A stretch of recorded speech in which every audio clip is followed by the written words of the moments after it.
സേതുവിന്റെ പല്ലവിയുടെ നാളത്തെ നല്ലൊരു വിശേഷം കേട്ടാലോ? അതിനു മുമ്പായിട്ട് ആദ്യമായി കാണുന്നവരുണ്ടെങ്കിൽ ചാനൽ ഇഷ്ടപ്പെട്ട ഒന്ന് സബ്സ്ക്രൈബ് ചെയ്യാൻ മറക്കരുത്. വീഡിയോ ഇഷ്ടപ്പെടുവാണെങ്കിൽ ലൈക്ക് ചെയ്യാനും നിങ്ങളുടെ വിലയേറിയ അഭിപ്രായങ്ങളൊക്കെ രേഖപ്പെടുത്താനും മറക്കരുത് കേട്ടോ. നമുക്ക് നേരെ നമ്മുടെ വിശേഷത്തിലേക്ക് പോയാലോ?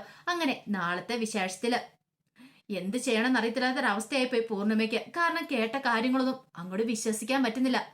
ഇത്രയും കാലം ഋതു കാത്തുകാത്തിരുന്ന് ഇതിനു വേണ്ടിയിട്ടാണോ ഇന്ദ്രനെ പോലെയുള്ള ഫ്രോഡിന്റെ കൂടെ ജീവിക്കാൻ വേണ്ടിയിട്ട്?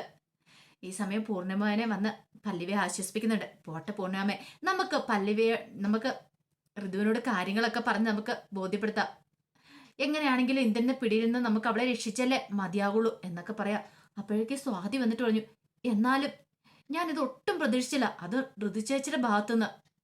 അവനെ കുറിച്ചുള്ള സർവ്വ ഡീറ്റെയിൽസും അറിയാം. എന്നെ കൂട്ടിക്കൊണ്ടുപോയി ഡ്രഗ്സ് ഒക്കെ തന്ന് അങ്ങനെ എന്നെ ഇല്ലാതാക്കാൻ ശ്രമിച്ചവനാ ആ ഇന്ദ്രൻ എന്ന് പറയാൻ.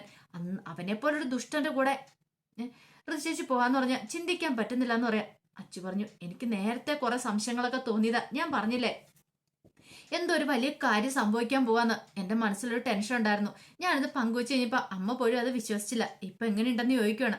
ആ സമയം പല്ലവി പറഞ്ഞു, ഇനിയിപ്പൊ അതൊന്നും പറഞ്ഞുകൊണ്ടിരുന്നിട്ട് കാര്യമില്ല. എത്രയും പെട്ടെന്ന് തന്നെ ഋതുവിനെ രക്ഷിക്കാനായിട്ടാ നോക്കണ്ടേ. ഋതു ചെന്നി ആടിയിരിക്കുന്ന വലിയൊരു ആപത്തിലാ. ഇന്ദ്രൻ അവളുടെ മനസ്സ് കീഴടക്കി കഴിഞ്ഞെന്ന് പറയാം. പൂർണ്ണിമ പറഞ്ഞു, എന്നാലും മോളെ ഇതെങ്ങനെ? എനിക്കത് വിശ്വസിക്കാൻ പോലും പറ്റുന്നില്ല.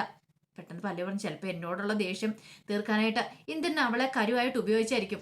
ഋതുവിനത് പറഞ്ഞിട്ട് മനസ്സിലാവുന്നില്ലോ അമ്മേ. ഇനി നമ്മൾക്ക് എന്ത് ചെയ്യാൻ പറ്റുമെന്ന് ചോദിക്കുകയാണ്. അപ്പോഴേക്കും അച്ചു പറഞ്ഞു, ഇതങ്ങനെ വെറുതെ വിട്ടിട്ട് കാര്യമില്ല. എത്രയും പെട്ടെന്ന് കാര്യങ്ങൾക്ക് ഒരു തീരുമാനം ഉണ്ടാക്കണമെന്ന് പറയാണ്. പിന്നീട് കുറെ സമയം കഴിഞ്ഞപ്പോൾ ശ്രീഹരി വീട്ടിലേക്ക് വരിക. ശ്രീഹരി വന്നു കഴിഞ്ഞപ്പോഴത്തേനും അച്ചു ഈ കാര്യങ്ങളൊക്കെ ചെന്ന് ശ്രീഹരിയോട് പറയാണ്. ഇന്ദ്രനാന്നുള്ള കാര്യം കേട്ടപ്പോൾ ശ്രീഹരി ഞെട്ടി. എന്തൊക്കെയാ അച്ചു നീ പറയണെന്ന് ചോദിക്കാം. അതെ, ഇന്ദ്രനാന്ന് പറയണ. ഇത് കേട്ട് കഴിഞ്ഞപ്പോൾ ശ്രീഹരി പറഞ്ഞു, ഇത് അപകടമാണല്ലോ എന്ന് പറയണ. ഒരു പക്ഷേങ്കില് പല്ലവേച്ചയും സേതുവേട്ടനും കൂടെ തകർക്കാൻ വേണ്ടിയിട്ടുള്ള പരിപാടിയാന്ന് തോന്നേ. അവൻ മനഃപൂർവ്വം ഇറങ്ങി തിരിച്ചിരിക്കുക. ഇത് പക്ഷെ ഋതുവിനോടൊന്ന് പറഞ്ഞ് മനസ്സിലാക്കാൻ മേലായിരുന്നു ചോദിക്കാം. ഞാൻ പറഞ്ഞാൽ മനസ്സിലാവോ അവൾക്ക്? ഒരിക്കലും ഇല്ല. അവളുടെ തലയിലേക്ക് ഇപ്പൊ ഒന്നും കേറുന്നില്ല. അവളുടെ തലയിൽ ഇന്ദ്രൻ എന്നൊരു ചിന്ത മാത്രമേ ഉള്ളൂ. അവനിത് എന്ത് കാണിച്ചാൽ മയക്കേക്കെന്ന് എനിക്ക് അറിയില്ല എന്ന് പറയണം. പിന്നീട് അച്ചു ശ്രീഹരിയോട് പറഞ്ഞു, ഇനിയിപ്പോ അരുതാത്ത വല്ല ബന്ധം ഉണ്ടായി കാണുമോ? എനിക്ക് നല്ല ടെൻഷൻ ഉണ്ട്. ഒരു രാത്രിയില് ഋതു ഇങ്ങോട്ടേക്ക് വന്നില്ല. ചോദിച്ചു കഴിഞ്ഞപ്പോ ഏതോ ഒരു കൂട്ടുകാരുടെ വീട്ടിൽ പോയെന്നാ പറഞ്ഞത്. ശ്രീഹരി ഒന്ന് ആലോചിച്ച് നോക്കിയേ, ഇനി അങ്ങനെ എന്തെങ്കിലും സംഭവിച്ചിട്ടാണോ ഋതു ഇന്ദ്രനെ മാത്രം മതി, ഇന്ദ്രനെ മാത്രം കല്യാണം കഴിക്കോളെന്ന് പറഞ്ഞിരിക്കണേ. അത് കേട്ടപ്പോ ശ്രീഹരി പറഞ്ഞു, അങ്ങനെയൊന്നും ഇല്ലാന്ന് പറയണം. അത് കേട്ടപ്പോ അച്ചു പറഞ്ഞു, എനിക്കറിയത്തില്ല ശ്രീഹരി, എന്തോ സംഭവിക്കാൻ പോകുന്നൊരു ടെൻഷൻ എന്റെ മനസ്സിൽ. അന്ന് തന്നെയാണല്ലോ ഏതോ ഫ്രണ്ടിന്റെ വീട്ടിൽ പോവാന്ന് പറഞ്ഞിട്ട്. ഏത് കൂട്ടുകാരിയാ ഏതാന്നൊക്കെ ഋതുവിനോട് ചോദിച്ചിട്ട് ഋതു ഒന്നും പറഞ്ഞില്ലല്ലോ. അതൊക്കെ ഓർത്തിട്ട് എനിക്ക് നല്ല ടെൻഷൻ ഉണ്ടെന്ന് പറയാം.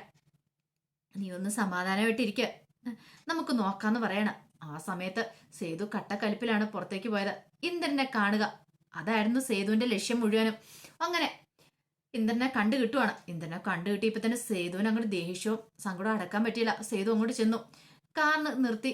ഇന്ദ്രൻ അങ്ങോട്ട് ഇറങ്ങാൻ തുടങ്ങുമ്പോ തന്നെ ഇന്ദ്രനെ കോളറിനങ്ങ് പിടിച്ച് പുറത്തേക്ക് ചാടിക്കുകയാണ്. എന്നിട്ട് നീ എന്റെ കുടുംബത്തിൽ കയറി കളിക്കുമല്ലാടാ എന്ന് ചോദിച്ചാണ് അവനെ കർണത്തിട്ട് അങ്ങോട്ട് അടിക്കുകയാണ്. ആ സമയത്ത് ഇന്ദ്രൻ ഇങ്ങനെ ഒരു ചിരി പാസ്സാക്കുവാണ്. ഇന്ദ്രന്റെ മനസ്സിൽ വൈരാഗ്യബുദ്ധിയല്ലേ പല്ലവിയോട് സേതുവിനോടും. നീ എന്താ വിചാരിച്ചോണ്ടിരുന്നേ? പല്ലവി വിചാരിച്ചോണ്ട് എന്നെ തകർക്കാൻ പറ്റുമെന്നോ? ഇല്ല, ഇപ്പൊ നിന്റെ കുടുംബത്തിൽ കയറിയും കളിച്ചിരിക്കുന്നു പറയണ. സേതു പറഞ്ഞു, ഞാൻ ജീവിച്ചിരിക്കുമ്പോ സമ്മതിക്കില്ലടാ. എന്റെ പെങ്ങളെ നിനക്ക് ഒരിക്കലും കിട്ടാൻ പോകുന്നില്ല. നീ എന്റെ പെങ്ങളെ കൊണ്ട് ജീവിക്കാന്ന് വെച്ചാൽ ഒരിക്കലും നടക്കില്ലടാ. അവളെ വിവാഹം കഴിക്കാന്നും പറഞ്ഞിട്ടായിരിക്കും നീ ഇരിക്കുന്നില്ലേ. നിന്റെ സ്വഭാവം ഞങ്ങൾക്ക് നന്നായിട്ട് അറിയാന്ന് പറയാം. ഇത് കേട്ടപ്പോ ഇന്ദ്രൻ പറഞ്ഞു, ആര് പറഞ്ഞു അതൊക്കെ നിങ്ങളുടെ തെറ്റിദ്ധാരണയല്ലേ. ഞാൻ വന്ന് വിളിച്ചിട്ടുണ്ടെങ്കിൽ അവള് ആ സെക്കൻഡിൽ ഇറങ്ങി വരുമെന്ന് പറയാം. ഇത് കേട്ടപ്പോ സേതു പറഞ്ഞു, അവൾ എന്റെ പെങ്ങളാണെ ഇറങ്ങി വരില്ല എന്ന് പറയണ. പിന്നെ നമുക്ക് നോക്കാം സേതു. ഈ സമയത്ത് ഇന്ദ്രന്റെ നെറ്റിയിലൊരു ബാൻഡേജ് ഒക്കെ ഒട്ടിച്ചിട്ടുണ്ടായിരുന്നു. ഇപ്പൊ കഴിഞ്ഞ ദിവസം ആത്മഹത്യാ ശ്രമം മുഴക്കിയിട്ട് അവൻ പോസ്റ്ററെ കൊണ്ട് തലയിടിപ്പിച്ചായിരുന്നു. ഋതുവിന് ഇത് വല്ലതും ബോധമുണ്ടോ? ഋതു വിചാരിച്ച അവൻ ആത്മാർത്ഥമായിട്ട് ആത്മഹത്യ ചെയ്യാൻ മുതിരുന്നതാണ്. അവൻ സൈക്കോ മൈൻഡാന്നുള്ള കാര്യം ഋതുവിന് അറിയില്ല. ഋതുവിനോട് കുറെ കാര്യങ്ങൾ ഈ പറഞ്ഞ സേതു പല്ലവിയൊക്കെ പറഞ്ഞു കൊടുത്താലും ഋതുവിന്റെ തലയിലേക്കൊന്നും കേറുന്നില്ല.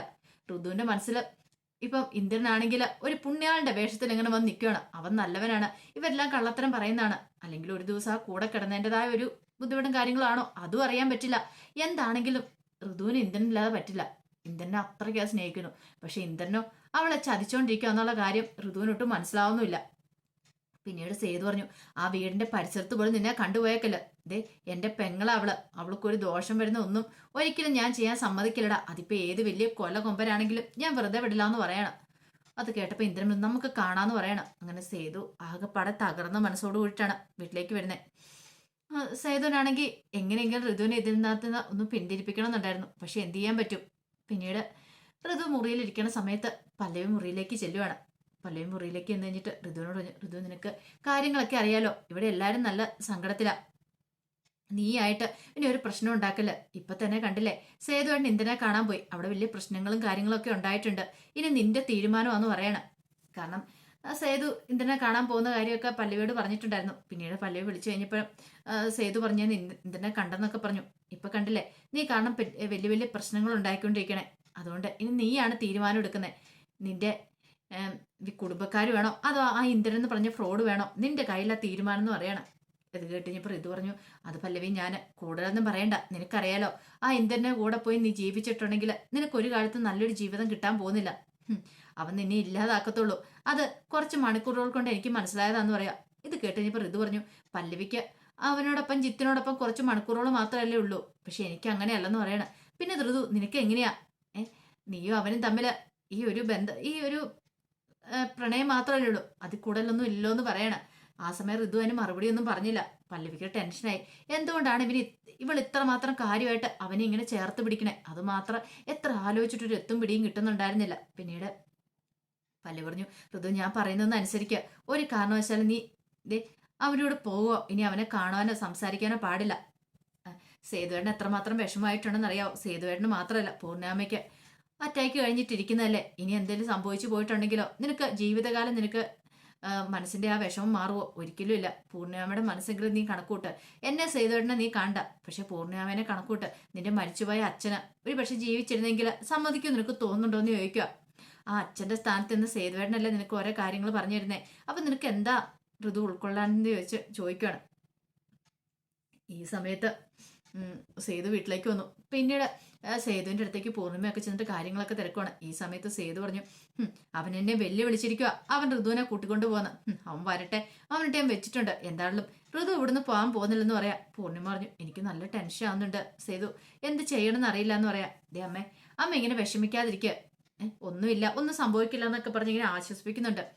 അങ്ങനെ സംസാരിച്ചുകൊണ്ടിരിക്കുന്ന സമയത്താണ് താഴെ ഋതു എന്നുള്ള വിളിവെച്ചേട്ടെ, ഇതേ നിന്റെ ജിത്ത് വന്നു ഋതു, നീ ഇങ്ങോട്ട് ഇറങ്ങി വരാൻ പറയാണ്. ഈ സമയത്ത് മുറി പല്ലവി ഉണ്ടായിരുന്നു ഋതുവിന്റെ.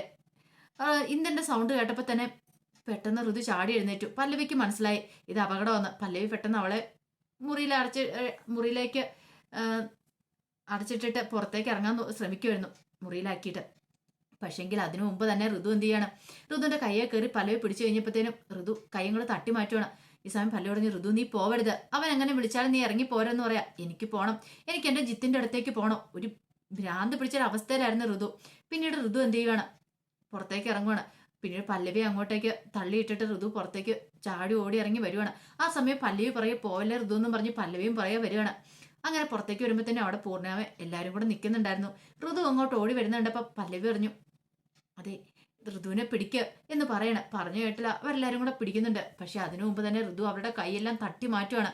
ഇന്ദ്രൻ ഈ സമയത്ത് ഈ കളികളെല്ലാം കണ്ട് മുറ്റത്തേക്കുവാണ്. പിന്നീട് ഋതുവിനോട് പറഞ്ഞു, നീ ഇറങ്ങി വാ ഋതു, ദേ നിന്റെ ജിത്ത ഇറങ്ങി വന്നിരിക്കുന്ന, നിന്നെ പൊന്നു പോലെ നോക്കാം, നിന്നെ കൂട്ടിക്കൊണ്ട് പോകാൻ വന്നിരിക്കുന്ന എന്ന് പറയണം. ഇത് കേട്ട പാതി കേൾക്കാത്ത പാതി ഋതു ഓടി അങ്ങ് ചെല്ലുവാണ് ഇന്ദ്രന്റെ അടുത്തേക്ക്. എല്ലാവരുടെയും കൺമുന്നിൽ വെച്ച് ഇന്ദ്രനെയും കൂടെ കെട്ടിപ്പിടിക്കുകയാണ്. ഇന്ദ്രൻ ഒരുമാതിരി ഒന്ന് നോട്ടം നോക്കുക പല്ലവിയൊക്കെ. ഇത് കണ്ടു കഴിഞ്ഞാൽ പിന്നെ സേതുവിന് സഹിക്കാൻ പറ്റുമോ? സേതു മുണ്ടും മടക്കി കുത്തി അങ്ങോട്ട് ഇറങ്ങി ചെല്ലുവാണ് അങ്ങോട്ടേക്ക്. രണ്ടിലൊന്ന് തീരുമാനിക്കാൻ വേണ്ട. ഇനി അവനെ വെറുതെ വിട്ടിട്ട് കാര്യമില്ലെന്ന് മനസ്സിലായി. കാരണം അവൻ കുടുംബത്തിൽ കയറിയാ കളിച്ചിരിക്കുന്നേ. അപ്പൊ അതിന്റെ വിശേഷങ്ങളൊക്കെ നാളെ കാണാൻ പോകുന്നത്. ഫുൾ വിശേഷം വന്നു കഴിയുമ്പോൾ പറയാം എന്തൊക്കെ സംഭവിക്കുന്നുള്ള. ഋതുവിനെ എത്ര പറഞ്ഞാലും തലയിലേക്ക് കയറുന്നില്ല. അവളുടെ തലയിൽ ഇന്ദ്രൻ ഒരു ഭ്രാന്തായിട്ട് മാറിയിരിക്കുകയാണ്. അപ്പൊ ഇനി ആ ഭ്രാന്ത് മാറ്റണമെങ്കിൽ അതിന്റെ കടുത്ത ശിക്ഷ തന്നെ കിട്ടണം. അവന്റെ ഇത് ശരിക്കുള്ള യഥാർത്ഥ മുഖം അവള് തിരിച്ചറിയണം. അവള് ചതിയാ ചെയ്യുന്നെന്നുള്ള കാര്യം. എന്താണെങ്കിലും ഒരു കാരണവശാലും ഋതുവും ഇന്ദ്രനും തമ്മിലുള്ള വിവാഹം നടക്കാനായിട്ട് പോകുന്നില്ല. കാരണം അങ്ങനെ നടന്നിട്ടുണ്ടെങ്കിൽ പിന്നെ കഥ എവിടം വരെ ആവും. കാരണം അതുപോലെ ഒരു ഫ്രോഡിന്റെ മുന്നിൽ ഋതു പോയി തല കുണിച്ചു കൊടുത്തിട്ടുണ്ട്. എങ്ങനെയാവുന്ന പോലും പറയാൻ പറ്റില്ല. വല്ലാത്തൊരു സാഹചര്യത്തെ കൂടെയാണ് ഋതു ഇപ്പൊ കടന്നു പോയിക്കൊണ്ടിരിക്കുന്നത്. പല്ലവി സുയതും ജീവൻ കൊടുത്തും ഋതുവിനെ സംരക്ഷിക്കാൻ ശ്രമിക്കുകയും ചെയ്യും. അപ്പൊ അതിന്റെ വിശേഷങ്ങളൊക്കെ നമുക്ക് എല്ലാവർക്കും കാത്തിരിക്കാം കേട്ടോ. ഒരിക്കൽ കൂടി എല്ലാവർക്കും ശുഭരാത്രി നേർന്നുകൊണ്ട് നിർത്തുന്നു.